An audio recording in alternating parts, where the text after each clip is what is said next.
talking ice hockey. And I tell you what, on a day like today, which is absolutely blistering, what better to talk about a sport where you can cool down on the ice? So we're talking about ice hockey and finding your community with our first guest, Andrew Macdougall, podcast host and creator of the Pride Puck podcast. Welcome to the show, Doogie. How are you? I'm very good. I'm glad to be here. Thanks for having me. Oh, wonderful. Now, your Pride and Puck podcast is going gangbusters. You're almost up to your 25th episode, which is going to feature you. We'll talk about that in a moment. Can you tell us why you started the podcast now in its third season? So I've been involved with media side of things with ice hockey here, trying to promote the sport from around 2010. And doing all the media stuff, I ended up studying journalism and continued to grow in that space. And then in 2015, in October 2015, I came out publicly as bisexual. And then through my media platform and my standing, I suppose, within ice hockey and the media side of things, once Southern Lights were established around 2019, I ended up forming some friendships with people at Southern Lights. And with my platform, I thought, and obviously coming out publicly as well, I actually thought I've got a platform here and I've got the tools to give the community a voice within ice hockey. So I had this idea of starting the podcast and not so much going for, I suppose, your famous athletes and famous people within sport, but more like the local sort of people who are at grassroots level who might be, I'll say, a president of Southern Lights or Harbour Lights in Sydney, etc., and just getting them to tell their stories. And everyone's got a unique story of, one, how they came to be part of the community and how they became themselves, but also finding community or getting back into sport through ice hockey, because a lot of LGBTIQA plus people, they leave sport early because of that homophobia, etc., within sport and not feeling like they have a space. So I just felt like I had that platform there and the media sort of thing behind me within ice hockey that I could give people a voice. Yes, you've got some really interesting people that you've covered. Of course, you've got the Sydney Harbour Lights. Cade Matthews, of course, is on episode 2. So it'd be good to have an insight. He's the founder of the Australian LGBTIQA plus Ice Hockey and Southern Lights and Pride Cup organiser, president of Melbourne Ice Wolves, and proud to play sporting guru. So he's got a lot on his plate there, in addition to being on the show later today talking about being a Pride racing ambassador.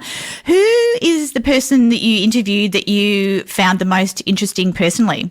Oh, there's so many, to be honest. I don't know if I could pick one. The first season that I had, I focused on Australia, and then after season 1, it's been expanding to North America now. So I've had a lot of guests from the US and Canada. So it's touching all different parts of the globe now. It's connecting people. I'm not sure if I could pinpoint one person. I've had Ella Lakari, who was the first trans woman to play in the Australian Women's Ice Hockey League. I've obviously had Cade on as well. I've had Stephen Thompson, who's part of the Seattle Pride Classic, which is probably the biggest. It's the biggest in North America, probably the world, in terms of LGBTI QA plus like event around ice hockey. They get support from the NHL and the Seattle Kraken NHL team, etc. So the people like that I've had on, which has been really, really cool. And K.O. Laurie, who was a guest that I had on to start season 2, which was, they have their own tournament as well that they've started in British Columbia. So I've had a lot of different interesting people. I don't think I could actually pinpoint one person and one story. They've all been awesome. Are there any trends now that you've done 24 episodes that you're finding that are coming out from the rainbow community involved in ice hockey internationally and also in Australia? Well, I suppose it's just a lot of people have disappeared and then come back to sport. That's probably the main trend that I see when I talk to people is they just stop playing sport completely, and then ice hockey is the thing that brings them back. So they might even I suppose in Canada, where ice hockey is the number one sport there, and a lot of people grow up playing it. A lot of people stop playing it for whatever reason, and then they come back to the sport through these inclusive clubs. So that's probably the main trend. But I give the guests the platform to tell their story, how they want to tell it. So there's sort of there's no gotcha questions and things like that. It's basically whatever you're comfortable with telling the audience, then that's the platform, and we have a laugh and we talk about your journey through life. And so is ice hockey a very inclusive sport? It seems to be in Australia. We've got the Harbour Lights, we've got the Southern Lights, and I do believe there were ice hockey people marching in the Mardi Gras with the rainbow tape on their sticks. Yeah, 100%, yep. They're doing that.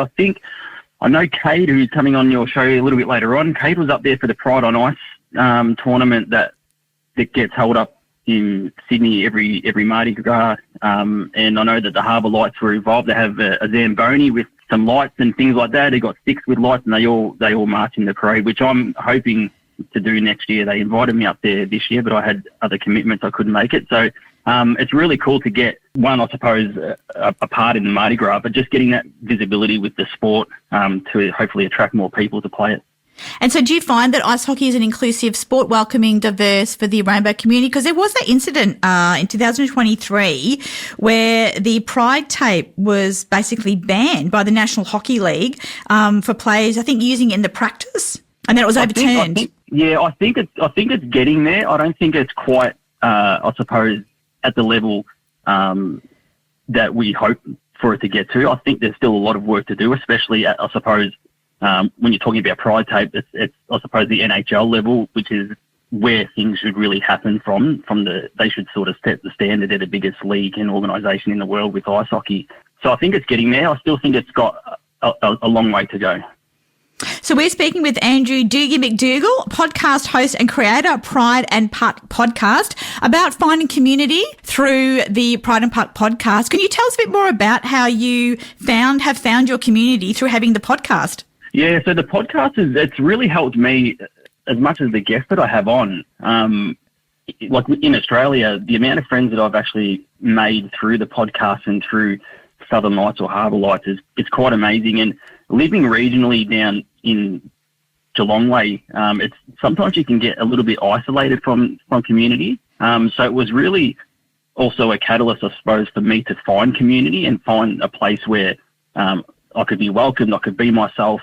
There was sort of no judgment. There was that environment where I could walk into and have friends and people there that I suppose, have that love for me. So that was a really big thing after coming out as bisexual publicly, to find that community, and the podcast has really done that. And you have been motivated not only to talk about the sport, you've been talking the talk, now you're going to walk the walk, but basically with a pair of ice skates on and a puck and a ice hockey stick in your head. So I believe you'll be taken to the ice for the first time and joining the Southern Lights. Is that right? Yeah, that's correct. I'll be starting in the Development League for winter. It's been a long journey. I've had a lot of people from the Southern Lights giving me a little nudge along the way, but it's finally sort of aligned where living so far, I'm about 2 hours from the rink, roughly an hour and a half, 2 hours. So it's sort of aligned now where I could play on a weekend. So it's a bit more friendly for me. So I've got my first pair of ice skates at 40 years of age. And I'm slowly getting all the equipment together, and I'll be out on the ice and having a go myself for once.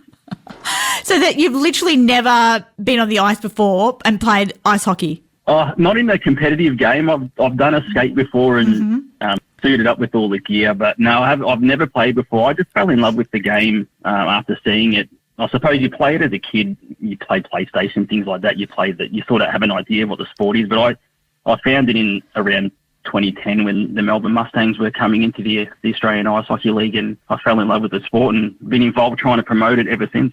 Well, that's fantastic. Well, thank you so much for joining us on Game On and telling us about your love for ice hockey and how you've also built up a community by interviewing the people on your show, not only across Australia but internationally. So if anybody listening would like to be on your podcast, how can they get in touch? They can just shoot a message through DM to the Pride and Puck podcast Instagram or Facebook page, which is at Pride Puck Podcast. And yeah, I'll get back to them. Season 3 is all full for this season. I have a lot of people straight away jumping onto it. But Season 4, if I have enough people who want to come on the podcast, I'll keep it going as long as people want to keep telling their stories, because I think it's really important. And people are getting a lot out of it. And congratulations, because it's one thing to have an idea and to maybe do 1, 2 or 3 episodes, to have now up to your 25th, which you'll be actually being interviewed by Cade Matthews about your journey. I will be.